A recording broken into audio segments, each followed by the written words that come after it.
আসসালামু আলাইকুম, আমি দেলোয়ার হোসেন হিরণ বলছি ইউএসএ ফ্লোরিডা থেকে। আজকে আবার বাড়ির একটা নতুন একটা প্রজেক্ট ধরছি। সেই প্রজেক্টটা আসলে এগুলো সব সংগ্রহ, কারণ বয়স হইতেছে ভাই, আস্তে আস্তে কার্যক্ষমতা হারাইতেছি। তাই ইয়াং বয়সে কী কী কাজ করছি এগুলো মানে সংরক্ষণ করার জন্য আসলে এই প্রয়াসগুলি। যখন নাকি বার্ধক্য হয়ে যাবে, যখন নাকি কাজ করতে থাকবো না, তখন এই ভিডিওগুলি দেখে মনে মনে সান্ত্বনা পাইমু যে যা হোক এক সময় আমি এই কাজগুলি করতে পারছি। যাই হোক, আজকে আসছে এখানে, আজকে বাড়িতে নিজের বাড়ির কাজ। এটা তো আপনারা সবাই জানেন, অনেক দিন যাবত এই বাড়ির কাজগুলি করতেছি। এই গাছ লাগাইলাম, সব কিছু করলাম, এখন মোটামুটি গাছগুলি হয়ে গেছে গা। আগে যারা ভিডিওটা যেটা দেখছেন আর এখন দেখছেন, সব গাছগুলি কিন্তু সব হয়ে গেছে গা। হয়তো আর কিছুদিন লাগবে, কিছুদিন লাগলে যেগুলো মাঝখানে মরার মতো আছে এগুলো ইনশাল্লাহ সব ঠিকঠাক হয়ে যাবে। তা যাই হোক, এতদিন তো এই যে এসিটা দেখতেছেন, আজকে এই এসির কাজ করবো। মূলত আজকের ভিডিওটা করা হলো এসিটার ভিডিওটা নিয়ে কাজ করা। এই এসিটা তো অনেক বছর ধরে, মানে সেই 2014 সালে লাগাইছিলাম, সেটা নষ্ট হয়ে গেছে। পরে নতুন একটা এসি লাগাইছিলাম, ঠিক এই জায়গায় এই পজিশনে ছিল আগের এসিটাও। মানে 12 বছর এই জায়গায় ছিল, 10 বছর এই জায়গায় ছিল, কোনো সমস্যা নেই। যেহেতু এখন ঘাস লাগাই ফেলাইছি, এখন সবাই বলতেছে যে এই যে ঘাসে, যে এসির গরম বাতাসে এই ঘাসটা নাকি নষ্ট হয়ে যাবে। যেহেতু দেখছেন এসি চললে এই জায়গায় বাতাসটা লাগতেছে, গরম বাতাসে, বলতেছে যে ঘাসগুলি নষ্ট হয়ে যাবে। তাছাড়া এখন কী করতে হবে, এখন এসিটা এই ওয়ালের উপরে লাগাবো, এই ওয়ালে করবো, স্ট্যান্ড করে লাগাবো। তার জন্য আজকে পুরো প্রসেসিংটাই শেষ করবো। কি এই জন্য একটা ওয়াল ব্র্যাকেট কিনে নিয়ে আসছি। দেখি ওয়াল ব্র্যাকেটে কি আছে। এই যে ওয়াল ব্র্যাকেট, এগুলো সব কিছু দিয়ে দিচ্ছে। এই যে এইভাবে লাগাবো। যাই হোক, এই ওয়াল ব্র্যাকেটটা লাগাবো মাপটাপ নিয়ে, কারণ আমি তো এই এসির কাজটা নিয়ে আমি তার আগে সবার আগে আবার একটা জিনিস চিন্তা ভাবনা করলাম। এই জায়গায় আননেসেসারি অনেকগুলি পাইপ রয়ে গেছে, তাহলে এই পাইপগুলি ফালাই দিয়া ঠিক এই জায়গাতে পাইপটা কাটবো, কাইটা আবার ওই যাতে এই ফিটিংসটা যাতে ফিট হয় সেটার জন্য যন্ত্র নিয়ে এসেছি, সেটার জন্য ফিটিংসটা, কারণ পাইপ কাটলে তো কপার পাইপ, তো সেই ফিটিংসের জন্য এই যন্ত্রটা নিয়ে এসেছি। এটা নিয়েছি আজকে আমাদের লাগবে। এইটা ওই যে কপার পাইপসের ফিলার বানানোর জন্য, ফিলার গ্যাপ বানানোর জন্য। আর একটা যে পাইপ কাটার, যে কপার পাইপ কাটতে হয় সেই কপার পাইপ কাটার। আর হলো সিলিকন, ওই যে যেটা দিয়ে আপনার টেপ, যেহেতু যাতে লিক না করে তার জন্য এটা। আর হলো সেলাই রেঞ্জ। আর পুরো প্রসেসিংটা আরেকটা কথা বলে রাখি ভাই, আমি কিন্তু প্রফেশনাল মিস্ত্রি না, অতএব ভাই সব কিছু প্রফেশনাল আমি আমার মতো করে করি। এখন অনেকে ভিডিও দেখে যদি বলেন যে ভাই এটা তো ঠিক হল না, ভাই যারা সার্টিফাইড প্রফেশন কাজ করে তাদের হিসাব আর আমার হিসাব টোটালি ডিফারেন্ট ভাই। আমি আমার মতো করে কাজ করি। তা যাই হোক, সেই পুরো কাজটাই স্মৃতির জন্য, ভবিষ্যতের জন্য ভিডিও ধারণ করে রাখবো। আর আশা করি ভিডিও দেখলে হয়তো কেউ না কেউ হয়তো একটু ভালো লাগবে আর কি। তা চলুন আর দেরি না করে আমরা যাই সেই এসির। প্রথমে তো আগে গ্যাসটা লক করি, যেহেতু এখানে আগে গ্যাস লক করতে হবে। এইটা খুলতে হবে।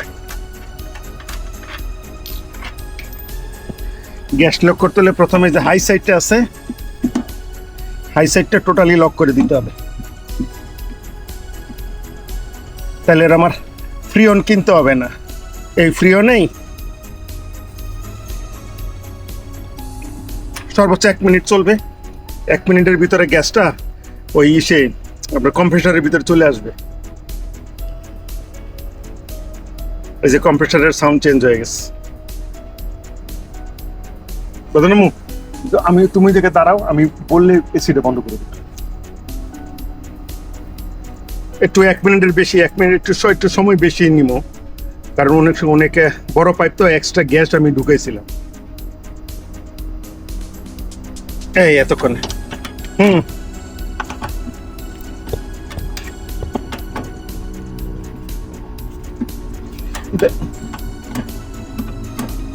দাও, বন্ধ করে দাও।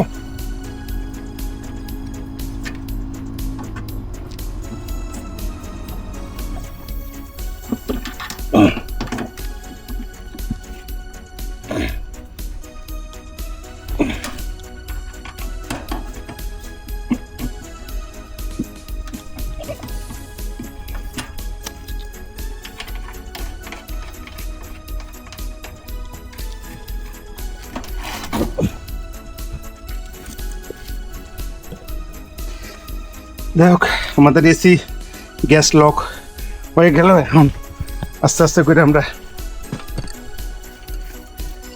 আগে ডিসকানেক্ট করি।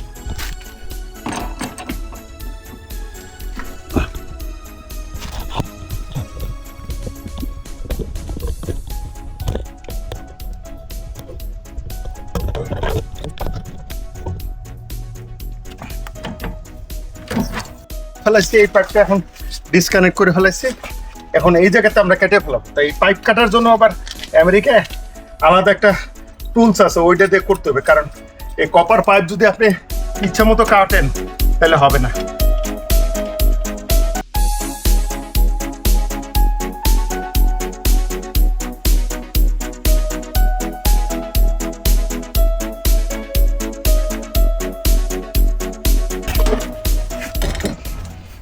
এই পাইপটুক আমরা রাখবো না, কিন্তু এটার যে দুইটা ফিটিংস আছে, এই ফিটিংস দুইটা আমরা ইউজ করবো। ইউজ করার জন্য তখন আমাকে এইভাবে এটা এই মেশিনটা দিয়ে ওইটা যন্ত্রটা দিয়ে আমার ফিলার বানাইতে হবে।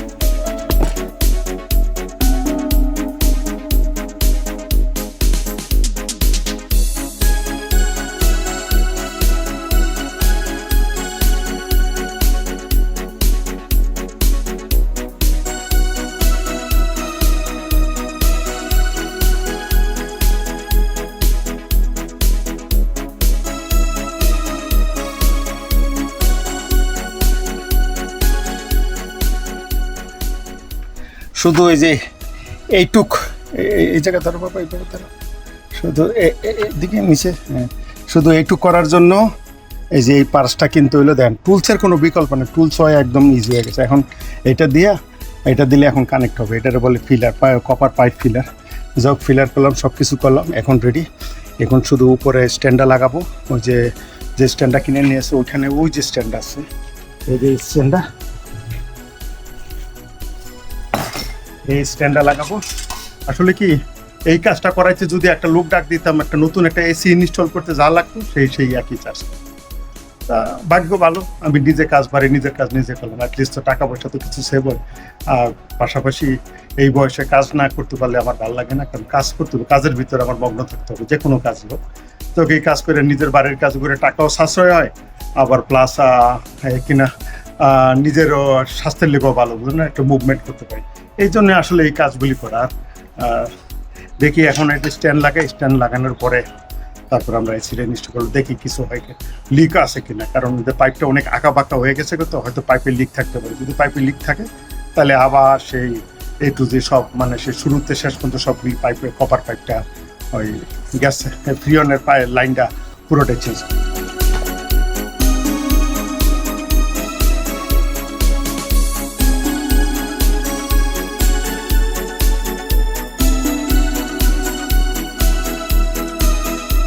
আমরা তো প্রথমে একটা অ্যাঙ্গেল লাগাইলাম, এটা ইজি ওয়ে আর কি। দুইটা একসাথে নিলে অনেক মাপাজ পড়ে। প্রথমটা এটা ওয়াটার লেভেল করে নিছি। এখন আমরা এইখানের যে মাপটা, পরের যে এইটা বসাবো, লেগটা বসাবো, এটার জন্য আমার এই মাপটা নিতে হবে। কারণ এই মাপের উপরে পুরো এসির মাপ নিলে কিন্তু হবে না, আমার মাপটা নিতে হবে এইখান থেকে। এই যে এইখান থেকে এটা হলো 18.5 ইঞ্চি। আমার এই লেগটার থেকে এই লেগটার দূরত্ব হবে 18.5 ইঞ্চি।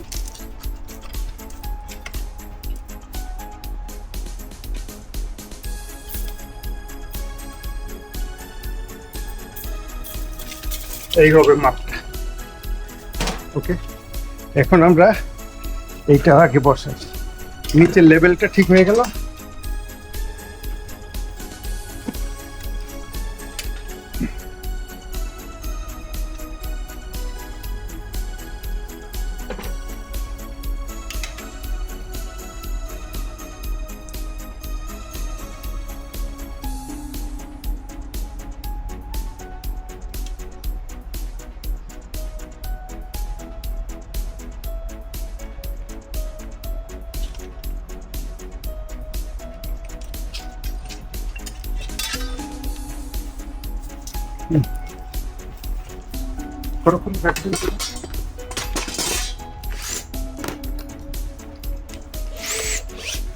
আমেরিকার টুলসের কোনো বিকল্প নাই। আর বাংলাদেশে ভাই গেলে টুলস পাওয়া যায় না। এই টুল ছাড়া কোনো কাজ করা যায়? যে কোনো জিনিস জবটারে, যে কোনো জব, যত প্রকার বড় জব হোক আর ছোট জব, টুলস একদম সবকিছু ইজি করে দেয়।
স্ট্যান্ড লাগানোর কাজ শেষ হয়ে গেলে এখন আমরা এই সিটে উপরে উঠে স্ক্রু দিয়া যে হোল্ড করা আছে, সিস্টেম করা আছে, সবই সিস্টেম করা আছে। তারপরে অ্যাঙ্গেলের উপরে আমরা এই সিটটা বসাই দিয়ে শুধু গ্যাস কানেক্ট করে দিয়া মোটামুটি কথা কাজ শেষ পর্যায়ে চলে আসছে। যাই হোক, আর আজকে এই পুরো পর্যায়টায় আর অনেক হেল্প করতেছে, হেল্প না করলে সম্ভব না। মানে পড়া রোদ্র, প্রচন্ড রোদ্র পড়ছে। এখন গিন্নিরে ডাক দিয়ে এটা উপরে উঠাই।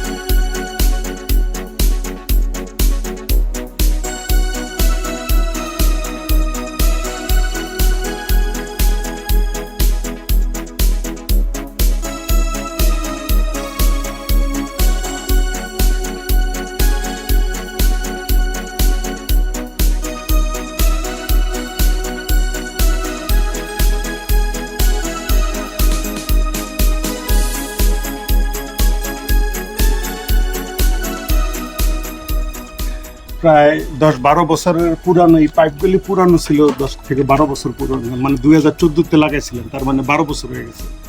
আসলে কপার পাইপ কিন্তু যতই বাইরে থাকলে এটা কিন্তু নষ্ট হয়েছে, টেম্পার চলে গেছে। তো আজকে অনেক কষ্ট হয়েছে, যে জায়গায় হাত দেয় এই জায়গায় ভেঙে যায়। যাই হোক, তারপরে চেষ্টা করে মানে যদ্দূর পারি সচেতনের চেষ্টা করছে লাগানোর জন্য, দেখি কি হয়। এখন কানেকশন করে দেখি, যদি গ্যাস লিক হয়ে যায় তাহলে পাইপটা চেঞ্জ করতে হবে। কারণ আমি যে বললাম না যে 14 বছর, এই কপার পাইপের বয়স 14 বছর। তা মোটামুটি চেষ্টা করছি আর কি। আর চেষ্টা করতে আসলে টায়ার্ড হয়ে গেছি এইটা নিয়ে। কারণ ওই যে বললাম যে পুরানো পাইপ তো খালি লিক হয়।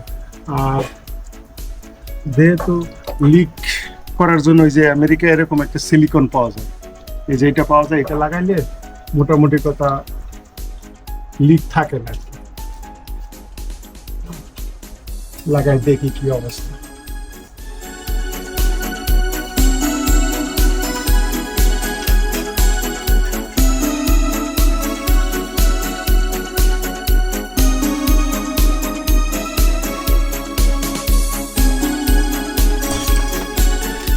যেহেতু এই লাইনটা ফাঁকা ছিল, লাইনটা তো ডিসকানেক্ট করে ফেলেছিলাম, তাহলে লাইনের ভিতরে হাওয়া ঢুকছে।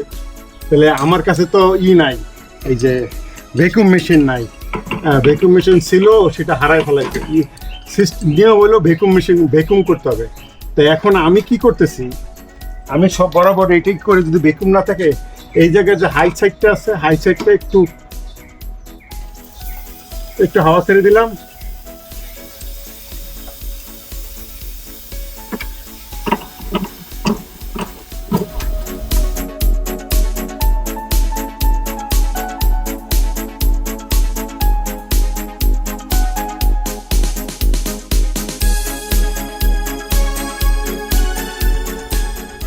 এখন এটা চেক করতে হবে এটা লিক করতেছে কিনা।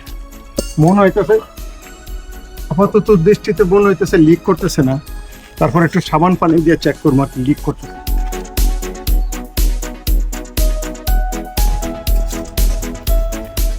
আপাতত দৃষ্টিতে তো মনে হইতেছে যে কোনো জায়গায় লিক নাই।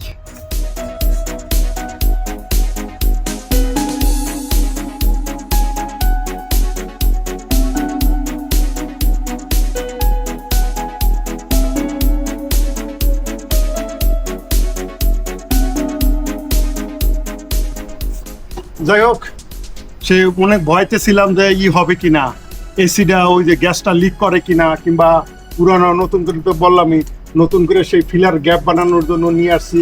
এখানে আসছি, দেখছি ফাইনাল এসি অন করলাম, এসি কিন্তু এখন রানিং আছে, এসি বাইরের ভিতরেও ঠান্ডা হইতেছে।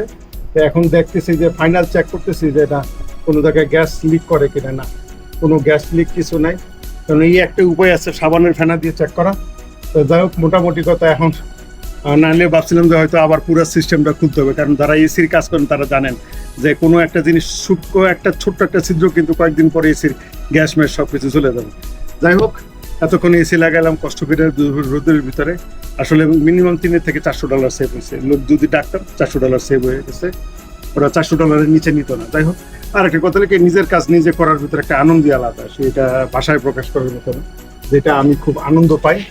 যাই হোক,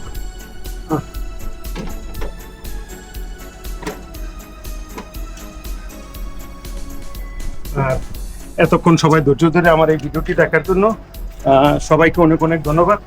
আশা করি অন্য কোনো জায়গায় আবার অন্য কোনো কাজ করি, যখন কাজ করি। ও কালকে আবার ইলেকট্রিক কাজ আছে এই বাড়িতে, বাগানে, কারণ এই যে বেড়া আছে, বেড়ার সাইড দিয়ে লাইট কিনছে মেয়ে, সে লাইট লাগাবে। তার লাইট লাগাইলে তো কারেন্ট নিতে হবে, তো কালকে গাছ লাগাই ফেলাইছি। আর কারণ যেহেতু সুন্দরের সবকিছু সুন্দর করতে হয়, সবকিছু নজরে পড়ে। এসিটা কিন্তু এত বছর নিচে ছিল, কোনো সমস্যা ছিল না, কিন্তু যখন ঘাসগুলি লাগাইছি তখন এটা নজরে পড়ছে যে না, এটা বা উঁচায় উঠাইতে হবে, নাহলে দেখতে খারাপ দেখা যেতেছে।